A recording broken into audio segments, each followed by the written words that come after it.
and welcome to the ICT Pulse podcast. I'm Michelle Marius, your host and the editor and publisher of ICT Pulse, the online platform where we discuss ICT issues from a Caribbean perspective. Back in 2018, when we started the podcast and for our final episode of the year, we spoke with Khalil Bryan, co-founder and business development lead of Caribbean Transit Solutions, which offers logistics and location-based services in Barbados. It's been about 2 years since we spoke with Khalil, and we thought it a good idea to touch base with him and get an update on his entrepreneurial journey so far. As I'm sure we can all attest to, we have been living in interesting times. And for transportation-based ventures, the lockdown and curfews that occurred the world over are likely to have been a significant challenge to Khalil and his team. So let's find out how he's been going and how things have been for the business and in Barbados. Khalil, welcome back. Thank you so much, Michelle. Really great to be back on the ICT Pulse podcast and really appreciate you reaching out to us again. It's just so wonderful to have you back and certainly to see where you've been and what your experiences so far continue to be. So before we focus in on Caribbean Transit Solutions, how have you been? So personally, this has been a tumultuous year for everyone. So one of the things that I always remember is if everything changes for everyone, then, you have to be mindful that people are all in it together, right? So it's not been a singular challenge for us, but for me personally, things have been I have to take a positive side of it. It's been challenging. We haven't had any sickness in our family necessarily, but I have had friends who've been sick, whether in Barbados or in New York or around the world. And it's just been a challenging time, but overall, I think we have seen a light past, or rather through COVID. I think there's some opportunities that have been presented to us through COVID. Personally, I have been able to work on some things that have been very rewarding. And since we last chatted, I got married. Congratulations. Personal developments, but that was in 2019, not 2020. Mm-hmm. So overall good things. And I think that what, people have been saying for a long time, I hope things can go back to how they were. And I'm not necessarily sure that we want things to go back to how they were. I think we want to improve on where we were and get to a place where we can help accelerate business and opportunities, but of course get back to some sense of normalcy, right? So that really is kind of my take on on personal and tangentially on business. Mm-hmm. Okay, and I guess since we last spoke, which was in December 2018, give us a sense of what has happened at Caribbean Transit Solution, probably from January 2019. How has the business evolved? So thanks for asking that. I can't believe it's 2 years that has flown by. Really flown by. So the end of 2018 would have seen us, would have been just about 8 months after we closed the Beep cab product and really started focusing on our Easy Track and Beep bus products. And since, and through the end of 2019, so 2019 was a year where we were really focusing on growth, and we saw some of the growth which we wanted, which was fantastic. And then, of course, 2020 was another year where we were focusing on different types of growth and really focusing on what a lot of other technology companies are focusing on, which is data. And then, of course, we had the challenge with COVID, which happened, a quarter way through the year, which at that point, it was not looking at growth, it was looking at survivability. So the 2019 year was actually a very exciting year. It was one of our strongest years. Certainly, at the end of our fiscal year 2019, it was the strongest year to date. And I expect that, I'm hoping that will be the same for the 2020 year, which of course we will have to see as we close that down in March. Our year runs from April to March. But it was one where we then really focused on our Easy Track product, or fleet management product, that is. which allows business owners to get insight into their business operations and into how their vehicles are being used so they can either save more money or find opportunities to make more money. Really diving into that, we then focused very specifically on our Beep Bus product. And through the end of 2019, in the beginning of 2019, we hired a developer. Through the end of 2019, we had reestablished our Beep Bus product and gotten at that point then into rebuilding or looking at how we would rebuild the Beep Bus product. So that would have been the version 2, and just kind of making sure that all the pieces that needed to be settled were settled. And then of course looking at then what would be a version 3 product. Through 2020, we then continued to, so EasyTrack complements the Beep Bus product in that the Beep Bus product, which provides real-time bus information. I believe we are the first Caribbean-built app to provide that for bus transportation, not contracted by, say, a major transit supplier, so not by one of the municipalities. So we then looked at how we could rebuild the app and how we could provide the information that feeds in from the tracking service, which is the EasyTrack service, to provide a little bit more user-friendly interaction and more context and more fundamentally more user-based and user-relevant features.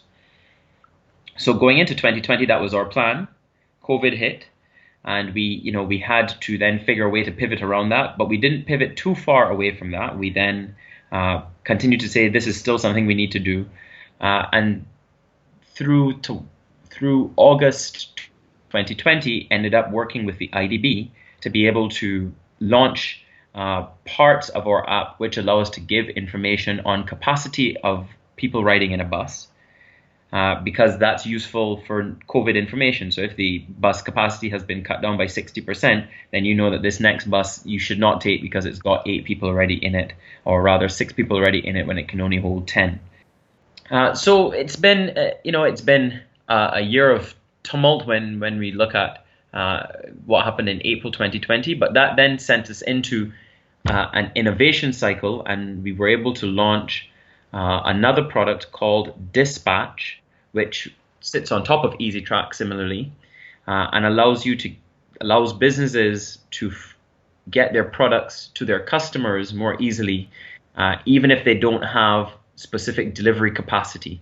So if somebody orders an item, because everybody had to go online at that point, we were not focused necessarily on the customers saying, hey, I want you to go pick this up for us. We were worried more about the businesses saying, hey, I have 10 customers who need these items. Can you help me get those to them? So that was a product that we looked at and launched during the COVID period, and which has been good. But I think that continuing to focus on the location-based services and kind of just drive down that track has been very beneficial to us.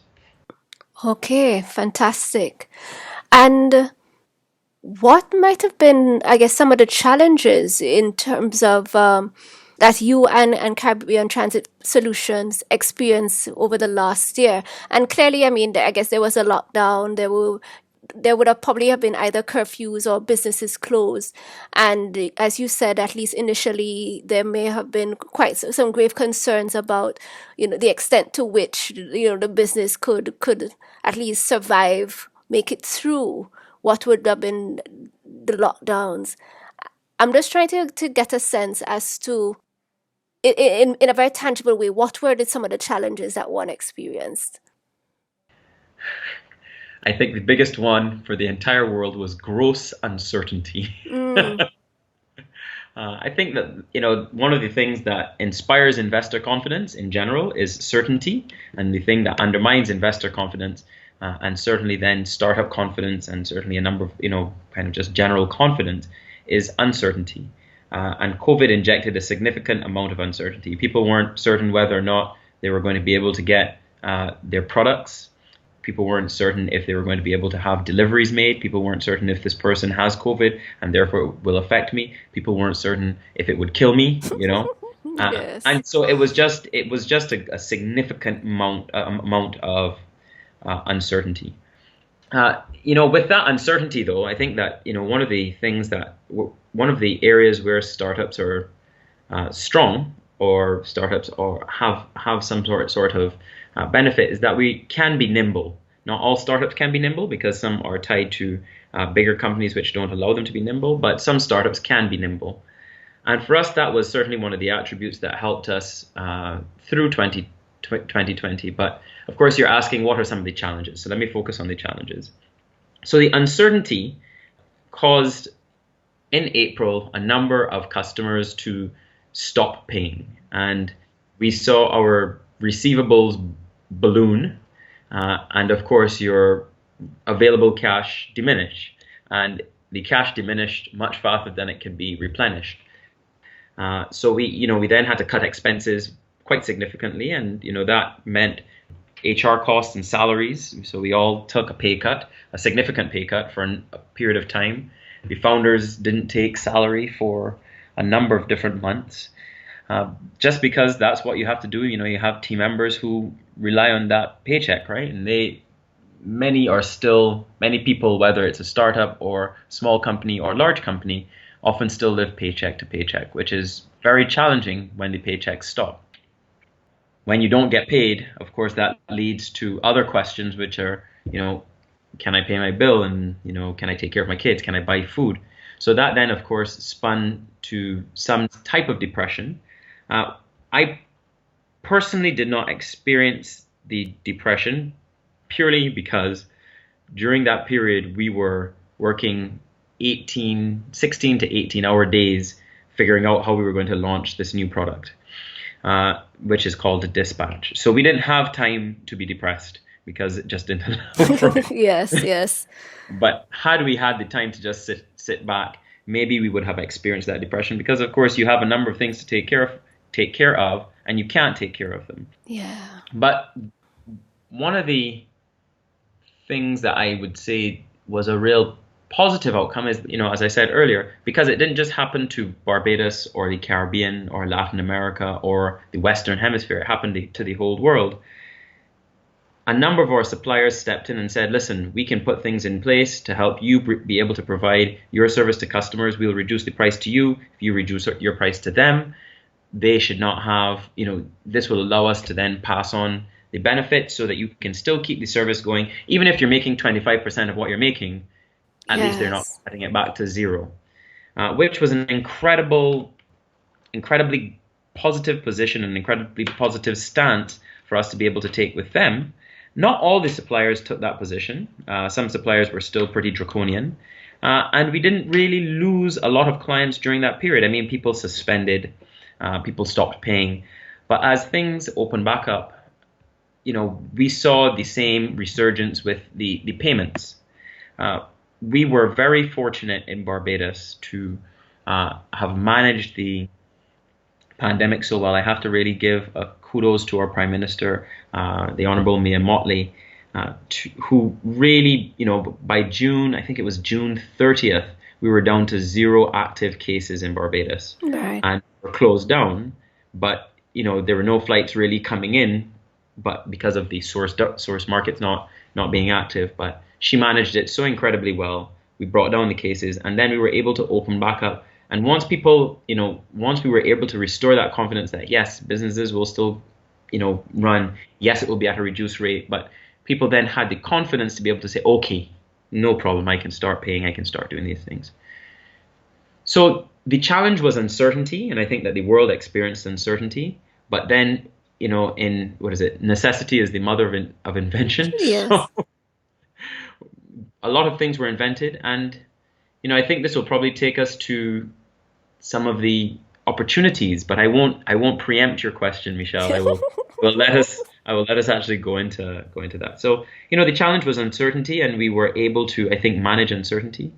And the last bit of that is, people think of startups and entrepreneurial companies as risky endeavors, and certainly for a bank, yes, you can consider them to be risky on some scale, but the entrepreneurs themselves are not into risk. We don't like risk.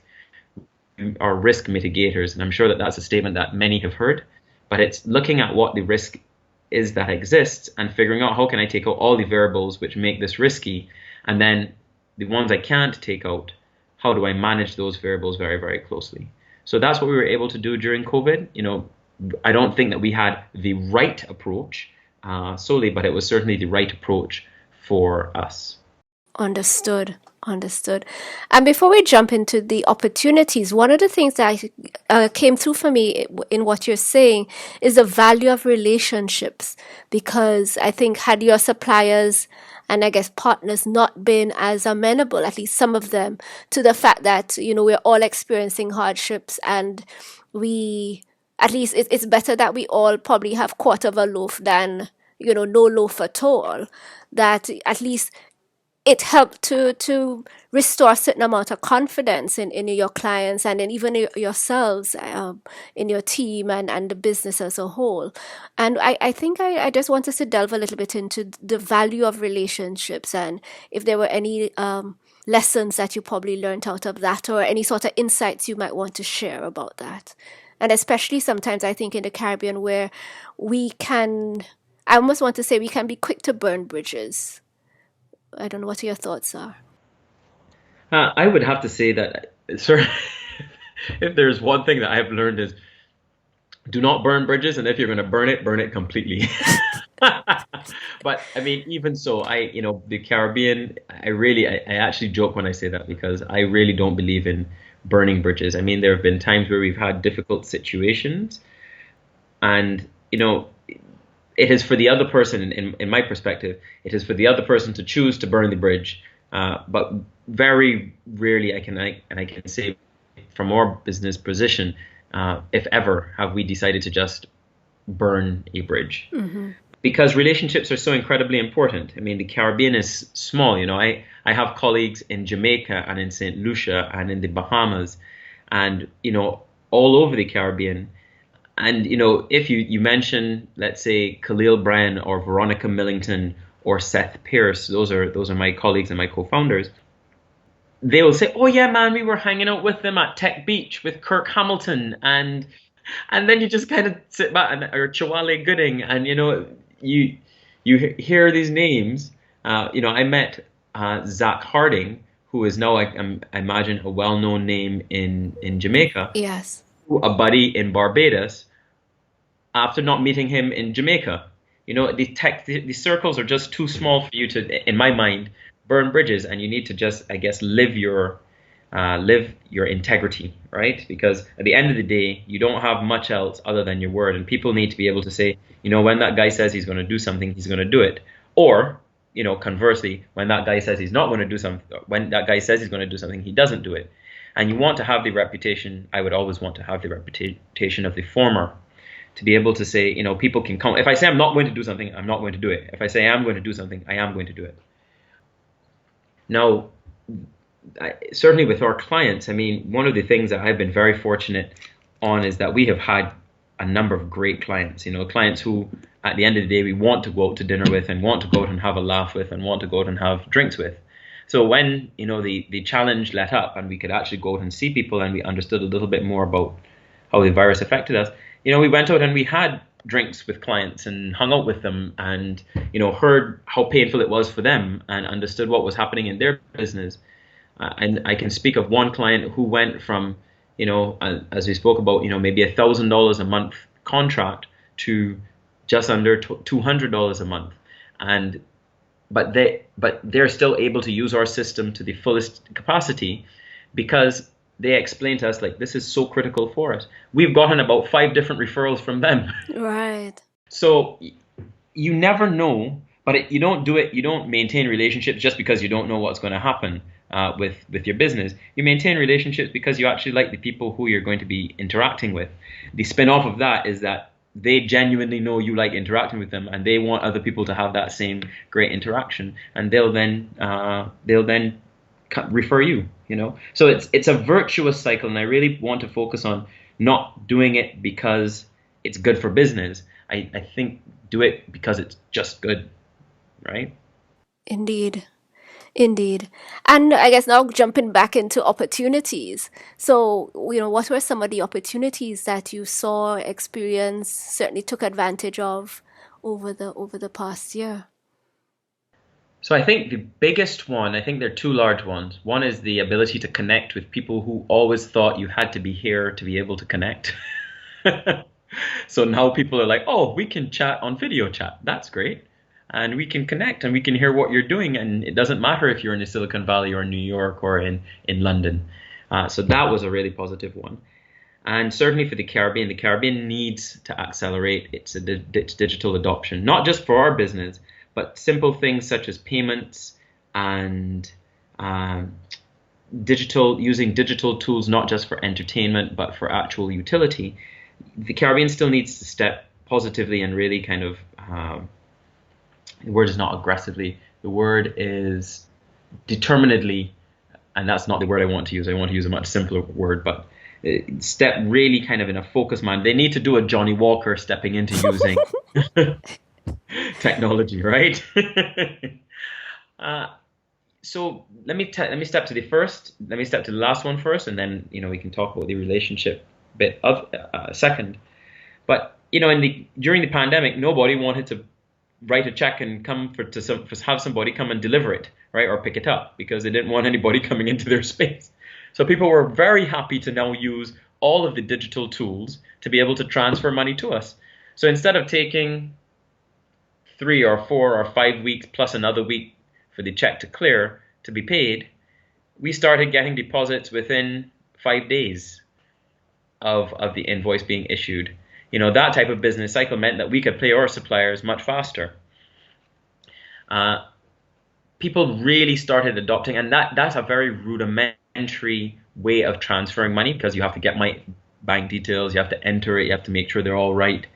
But in general, it worked way better, because once you're set up people then just said, oh, this is way easier. I just go on, I don't have to write a check, I don't have to sign anything. I just have to authorize it, and boom, it's sent. So that was a really positive one. I think people understanding the utility of apps such as BeatBus, and certainly the interest in the multilaterals from our company's perspective in helping to accelerate the adoption and the development of apps such as BeatBus was a real boon. We worked with the IDB, who were very interested in having something that ties to COVID response in a very tangible way.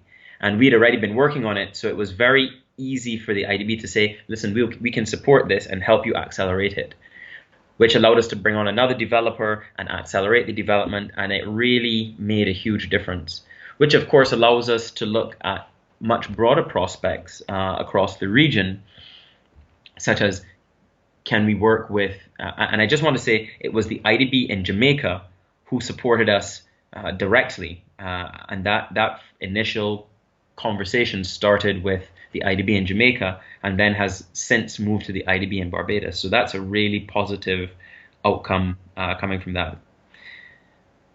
I think to tie to the second part of the conversation was that people started reaching further afield. So it's no longer, are you in Barbados, or are you in Jamaica, or are you in Trinidad, or are you in St. Lucia, or are you in my particular location? People were like, are you available? And the availability, as I am sure you are well aware, Michelle, the Zoom calls went up and free time went down, right? Yes. Because you were spending half an hour chatting with this person, and that half an hour was a really focused half an hour, and it allowed you to connect with people who you wouldn't have normally. So I think that was a really positive outcome of the COVID pandemic, leading and spurring change in our digital communities. I certainly would don't want to say COVID was a good thing. That would never be something that I would want to say, but it certainly raised opportunities that weren't there before. And I think that Zoom, which I think increased something like 1,000 or 2,000 or 10,000%. I don't remember the actual statistic, but they would also say the same thing. It increased the adoption of products that had value before, but that people could really tangibly see that value then. Indeed, that is so true.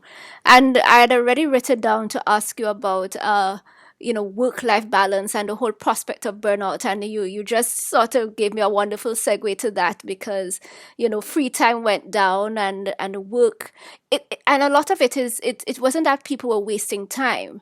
You're actually doing work and getting work done. But the point though is that I think a lot of us ended up pushing through a lot of work. And I want to just ask about, probably for you personally and even for other members of your team, the whole issue of work-life balance, and whether or not, or the extent to which burnout was experienced. Yeah, I think towards the end of the year was when burnout really started to set in. Well, towards the end of the year was when burnout really started to set in. I think during the initial stages of the pandemic, the norm was just 16 to 18-hour days. And I felt as though maybe that was, adrenaline, because, Mm-hmm. when you first start running, you don't feel tired. When something scares you and you start running, you don't feel tired, and you keep running, and you keep running, and you keep running, and then at some point you're like, yo, I'm really tired. I am really tired. And the team was moving at a frenetic pace, I would say, through October, and that included the development of Beat Bus, the launch of Dispatch, the promotion of Dispatch, trying to make sure that we could pay everybody, trying to make sure that that we had all of the resources which we needed, trying to make sure that the products were well placed, and that when we onboarded a customer, that all of those pieces were still working as well as we had hoped before, or as well as we had them working before. So the team definitely, I would say, I have to give a huge thanks to the team and their time and their dedication and their effort, because it's not, we would never be here if everybody had not pulled their weight, and in many ways pulled more weight than they ever had before. Moving from, so we had to, one of the things that we did lose our office space, because during the period it was, it just didn't make sense paying for a location which we weren't using, and was evident that we would not be returning to before the end of the year. And given the contracting payments, it just was one of the areas that we had to make a decision on. So everybody moved home, and of course, when you're at home, you just end up working more, right? You wake up, your commute is now 30 seconds instead of half an hour. And so you're at your workspace, you're sitting there for hours. And, we really had to be mindful of that. And I think that, when we were able to get back out, we made it a conscious effort for us to go out and have some drinks, and then go out and have some fun together. Because otherwise, we normally would have a laugh or go for lunch or something while we were in the office. But now without that, you really had to make an effort to have that downtime. But, I think that it has taken its toll on, some of my team members. They've had health challenges, headaches, persistent headaches. Others have had other health challenges. And you're sitting at a screen, looking at a screen which emits blue light for 18 hours a day. It messes with your sleep and your rhythm and everything else. So, but, the the fundamental is that it is difficult, and it is different, and, we are still human. And you also must be very well aware that you need to be grateful to the humans who get you there. So I think the burnout part of it was definitely, towards the end of the year, I felt as though it was a need to sharpen the sword personally. I knew I wasn't getting things which I would normally have gotten. Something that would have taken me 5 or 10 minutes to get was taking 10, 15 minutes to get. And you just know that you need to sharpen the sword. And we all took that time. We were very, I think, deliberate in closing down on December the 18th, and not reopening on January the 4th, but rather on January the 6th, because we didn't want to just be rushing back in to just go, go, go, go, go. It made sense to sit and plan and take the last 3 days of this first week to plan and really think about how we're going to work well with clients and what the clients need, and, so that we can hit the ground running, and not at the same, with the same dedication, but not at just the frantic or frenetic pace that we were doing before. Indeed, indeed. And in talking about work from home and giving up the office space, and I'm sure you're aware that many businesses are saying that I think they recognize that having office spaces is no longer as integral to their operations as they thought, and maybe to varying degrees, people will be allowed to work from home indefinitely. Now, having relinquished your office space, once it's safe, I mean, so not necessarily with any specific pressure this year to do so, would you all be considering to re-establish some sort of office space where people might be able to come into work as opposed to having them work from home? So the answer to that is absolutely, but it's on two levels.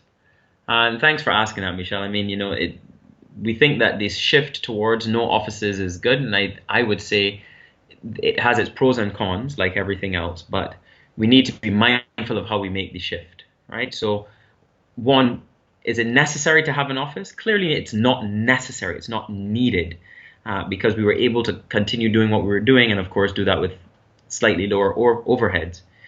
But there is a collegiate and a collegial experience that you have when you're in the office that you can go, hey, listen, what did you think about this drawing, or what did you think about this marketing campaign, that you just miss, right? Like, you're not going to just go ping, hey, what do you think about this, right? Because doing that every 5 minutes when the person is working is distracting. It is, of course, still very distracting to do that in the office, but it's just slightly more acceptable, right? So we have to strike that balance. So the answer is yes, we would like to move back into an office. But will it be an office in the same way that we had an office before, which is just an office location to have an office location? Because it was really not about us in as much as it was for the client, so that they had a place to come see us. That, I think that very much in Caribbean business, people were like, well, if you don't have an office location, you don't have a real business. Now people are, I think, have moved past that and see the value you deliver, not just the space which you occupy. But we would want to move into a much more collaborative space, a space where there are a number of other startups that we can then, bounce ideas off of and get different opinions, and, something like the WeWork model, but not exactly the WeWork model, right? Because then it gives you, it builds a much stronger community. And at the end of the day, the whole point of working, yes, is to deliver value to your clients. But going to work is a different thing. Going to work is about being able to enjoy the 8 hours that you spend with other people. And it's great if you can now broaden that sphere of colleagues to other businesses and other people and other varying interests that may be around you. So we'll be looking at a space that is much more diverse and not just not just an office space. It makes us really reevaluate, what do we need in an office space. Understood. And that is so true. And I also think, though, outside of establishing an office for your clients, and as you said, clients may now appreciate that an office doesn't necessarily mean that you're serious about your business. But I also think that the office space may also be useful for the team, because there is something to be said for being able to change gears in your life, from work to what would be your home or your personal life, and not necessarily have them commingle all the time. So yes, sometimes it is good to be able to work from home. Probably to, for example, if you have, important projects or whatever, and you say that you don't want to be distractive relative to what your home situation is. But then it is also useful to be able to, when you turn off your computer at the office and, close your door. And to some degree, it's almost as if that closes your work life for the day, and then your personal life and, whatever time you need to spend with your family, or even, for yourself, can officially begin in at least in your mind. And I think that there's some value to that. And I think that is probably one of the big things that I appreciate generally. And I think that even a lot of persons who have been working from home and thought that it would have been the best thing are also beginning to realize as well. Sure. If I may just tap onto that, Michelle, I think that raises a really great point, which is setting boundaries, right? Being able to set boundaries, whether you're working from home or whether you're, because what a lot of people said is, I leave home and then I leave work and then I get home and I still do 2 more hours of work after my kid goes to sleep or whatever have you. And, during this period, one of the best pieces of advice, and I didn't really think that it was going to be that great when the guy told me. Uh, he said, take a break, take a 5 minute break every 25 minutes, right? No matter what you're doing, just take a break every 25 minute break or 3 to 5 minute break every 25 minutes. Go get some water, stretch your legs, stand up. And then the second one was stop at 5, just stop at 5. And I was like, dude, that's just not feasible, right? Like we can't stop at 5. Certainly in that period when we were working 16 to 18-hour days, we were not stopping at 5. Mm-hmm. But one of the things that I have found is by stopping for 5 minutes every 25 minutes, I'm more productive, right? Because I know it's not like I know that I am going to have that break, so therefore I work faster. It's just you sit, you get the thing done, then you're in the middle of something, and then you have a break, and you're like, oh yeah, now I can just, I just reset. And then you get back into it with fresh eyes. And instead of taking another 10 minutes, you do that in 5 minutes. And it kind of breaks your day up into logical chunks. I don't know if you remember when we were in primary school, you would have break, and then you'd have lunch, and then you'd have like afternoon recess or something like that. Or maybe just break and lunch. And it was just a little chunk of time just to kind of catch yourself between these 40-minute segments usually. That has been incredibly beneficial. And shutting down at 5 p.m., even though not realistic on every single day, has allowed me to go and watch some sunsets and spend some time with family and set some boundaries, which you're absolutely right. We do need to set. But because we are a startup and and I shouldn't continue to say startup, but we are a young business, we still need, there are times when I'm working till 12, right? And then that might mean on another day that we're able to finish at 3 in the afternoon. So we're very flexible with time, but you need, the goal is to deliver and then deliver beyond what the expectations of your customer were, because they're your ultimate kind of delivery point, Indeed. Yes, and that whole issue about working for 25 minutes and then taking a 5 minute break. I think actually this is one of these productivity sort of hacks, and I think like the Pomodoro technique, I think, is Yes, that's it. Right. yes. Right. So I think Yes. that is So I hope that you've stood up during this podcast. not as yet. Actually, we're just we will be ending soon. So I'm just so thrilled with all that you and your team have been able to achieve, and the fact that when life threw us all a curveball last year, at least one was able to create some and leverage some opportunities, and I think that is just so fantastic. And as we begin to wind down, I have a couple more questions, and I think the first one is, what is the biggest lesson that you think you've learned since we last spoke in 2018? The biggest lesson, I think that may take a bit of a think, but the first thing that jumps out is it's never about the money, about how much money you have, but it really does help when you do have the money. And the Caribbean is notoriously, we are not the robust investment, kind of early stage investment market that we would like to be, that we need to be really to see the growth for the opportunities. But, I guess it always comes down to the team. I mean, at the end of the day, we could not do it without the team, which we had. It didn't matter what money we had, or it didn't matter, because the team was committed. So I think that then the real answer would be, it comes down to the team. So surround yourself with great people, because the great people will help you achieve. And it doesn't mean that you have to have a bunch of money. It's just that you need to all be committed to the same thing. I think that's probably the biggest takeaway.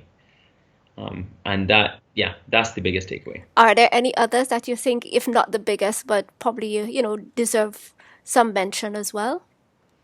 Sure. I mean, I would say balance. Make sure that you balance, and then be observant of yourself if there isn't balance, and just pull yourself back to balance. Don't beat yourself up if you're not having enough balance.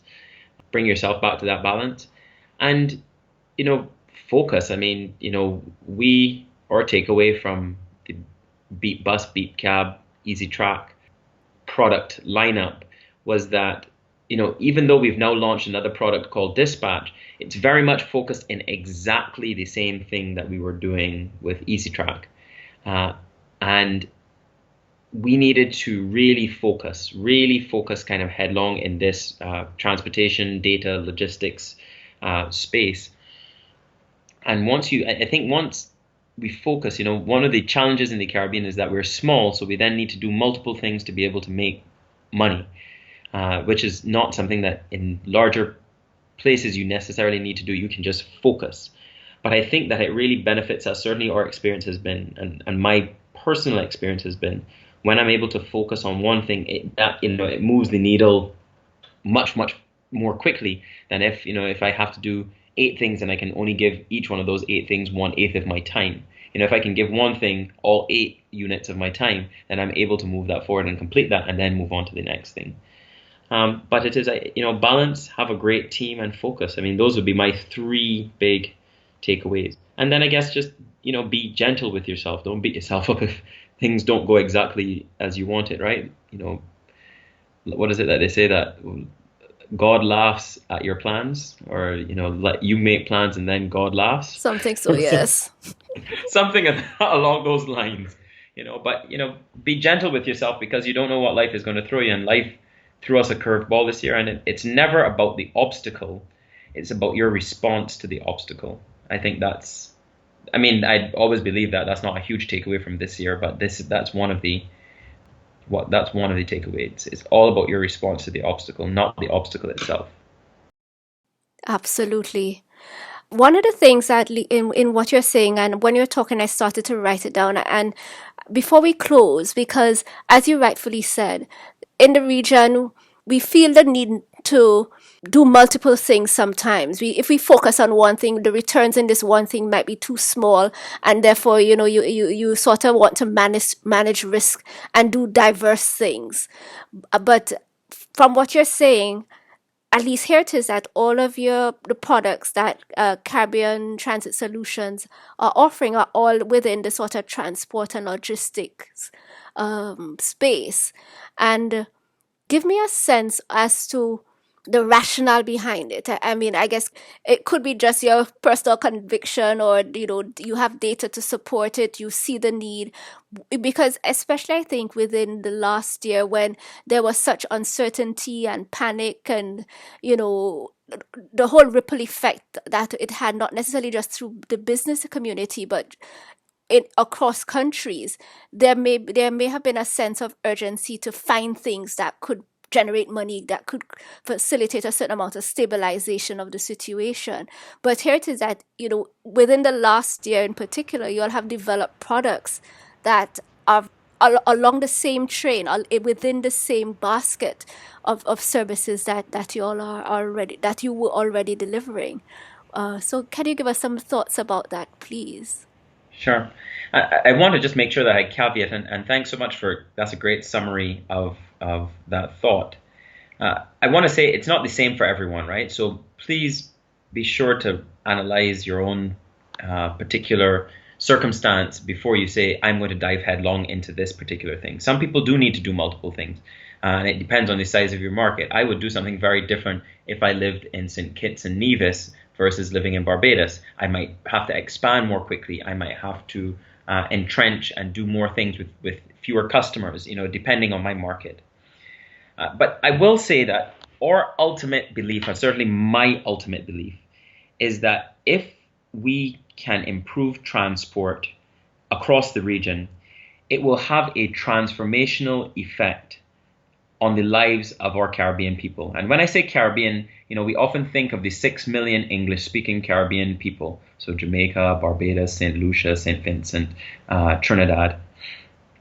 But there are 40 million people on the islands of the Caribbean. Yes, if you count, then the 10 million or 12 million people in Cuba, the 10 million in Haiti, 10 to 12 million in Haiti, and then another, I think, 8 or 10 million in Dominican Republic. Yes. And then that's not even touching the 10 million that live on the coast in places like Barranquilla in Colombia and other places along the South American coast. Mm-hmm. So my conviction is that one day, and we are focused on making and building this platform, We want to have a platform that allows you to live in Barbados, work in Trinidad, or live in St. Lucia, work in Barbados, or live in Jamaica, work in the BVI. We see transportation as just being that link to provide that. Living in Barbados and working in Guyana, there's no difference between that and living in DC and living in Maryland and driving to DC on a daily basis to go and work. We just need the right modality. So our focus is really improving transport to the point where, and really providing what you call mobility as a service, or how we're going to phrase it as movement as a service, to create a platform that allows us to do that very effectively. And so transportation is the only way to do that. There are a number of other areas that I am incredibly fascinated by. One is water, right? And water reclamation and proper water use. The other one is renewable energy. And another one is sustainable farming. If I was not in this, if we were not doing transportation, I would be in one of those other industries. I absolutely love and think that, owning your space and owning your food production is imperative for our region. As we saw when the supply lines got disrupted in COVID, I think that having renewable energy, especially in a region like ours where we are blessed and, just baked by the sun. And then, of course, the last one, which is renewable, water and water sustainability. We should never have a question of can we provide enough water. We are so humid. We've now got systems which can literally generate 2 gallons, 3 gallons, 4 gallons of drinking water straight from the air. And I have a friend, very close friend, who does water reclamation. So they do second water reuse. They take black water, gray water, and black water and create essentially potable water. So they use that to water, not water crops, but they use that to water lawns and things that we're not eating. I mean, if we have these systems, we can then become a region that's very, very self-reliant, and then allow us to trade between each other because we're now growing crops that. In speaking with another colleague, he grew strawberries in a shipping container, right, in Barbados. Mm. Imagine doing strawberries, blueberries, anything that grows above ground in controlled conditions, low pesticide. We no longer need to import these same things, So there is a real opportunity. I do think that transportation for us is going to be one of the major game changers, being able to just move seamlessly within your islands, within your location, and then be able to move very quickly between the islands or across the region, at a much lower cost than we have right now, I think is something that's really going to change the game for us. So that's really the reason that I and we are so focused on transportation. But for other people, it may be different. And, I would ask you to analyze your own particular circumstance. But that to me is the excitement that comes when I look to 5 years or 10 years in the future. That's what we want to see CTS providing, beep solutions that change the region, that change transportation in the region. Excellent. And I think we have already begun to answer my final question, because I remembered from our 2018 discussion that you really wanted, Caribbean Transit Solution to really be a key player in the regional, transportation mobility market. And I gather, though, that is still the intent. And how close do you think you are to that at this point in time? Since at least since we spoke, it would be 2 years. So one would have said within the next 3 to 5 years. So how close do you think CTS is to achieving that?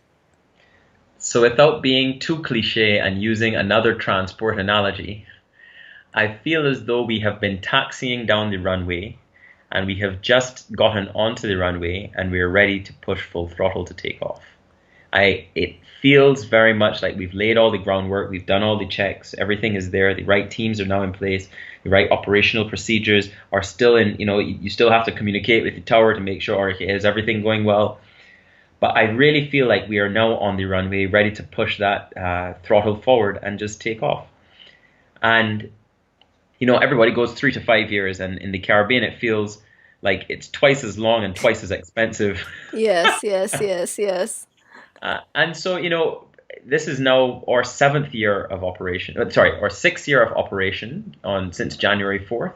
That was our anniversary. And our 7th year of incorporation since we've been incorporated. And so it's been much longer than I would have liked it to be. But we have now put a fantastic team together of salespeople, of marketing people, of operational people, and of course of innovators, and in the research and development. We have a great group of people within our company, and I feel as though we are really poised with the support we have been seeing, multinational agencies or multilateral agencies, as well as local support and local entrenchment, to really expand regionally. So I hope next time we're going to have this conversation, we will have had a vaccine, and what we'll be doing is having it in a cafe in Jamaica, or maybe in a cafe in Havana, who knows, because we'll be able to move there so easily. That's a wonderful thought on both fronts, the vaccine as well as meeting in person, because it is going to be an interesting word, and I really hope that Caribbean Transit Solution really lives up to the vision that it has and is able to achieve that vision, because I think we all know, especially for those of us who have traveled within the region, how difficult it can be and how expensive it can be. So anything that could improve that situation, I think, would be so welcomed among so many of us who live and work within the region. So Khalil, thank you just so much for chatting with us again.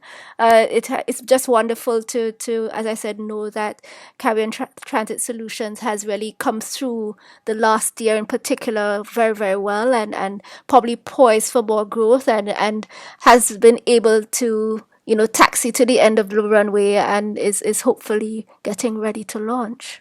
Thank you, Michelle. And I really appreciate you keeping us in mind and in your sights and in your thoughts. I mean, this is such a great podcast that it does a much needed featuring of, ICT and technology throughout the region, and opportunities not just specifically in ICT, but tangential to ICT.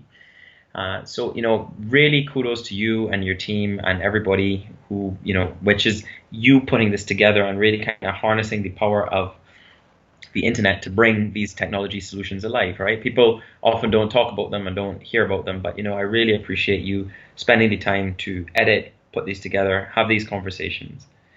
So thank you as well. That's it for today's episode. Thank you so much for listening to the ICT Pulse podcast. You can find links to some of the things we talked about on our website, ict-pulse.com. If you like this episode, please show your support by leaving us a review on iTunes, as it will help others find the show. You can email us at info@ict-pulse.com, or drop us a note on our Facebook page, facebook.com/ICTPulse, or via Twitter @ICTPulse. We hope you'll join us again for our next episode. Take care.